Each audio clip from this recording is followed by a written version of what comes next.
अलीकडच्या काळामध्ये फॅसिझमच्या प्रवृत्ती वाढल्यावर लोकांच्या धार्मिक किंवा अधार्मिक भावना ह्या भयंकर नाजूक झालेल्या आहेत. वाईट हे आहे की त्या अज्ञानात नाही येतात. सगळ्यात बदनाम रंग झालेला आहे तो भगवा रंग झालेला आहे. तुम्हाला काय वाटतं, भगवा कोणालाही वापरता येतो का? भगव्याला हात लावण्याची ताकद विरागी असणाऱ्या योग्यांचीच आहे, कुणालाही तो वापरता येत नाही. तुम्ही कधी कुठेही झेंडा लावता, भगव्या रंगाच्या टोप्या घालता, भगव्या रंगाचे शर्ट घालता, लायकी आहे का आपली?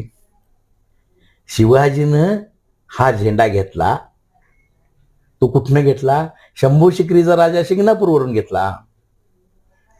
त्याच्या अगोदर तो कुणाचा आहे?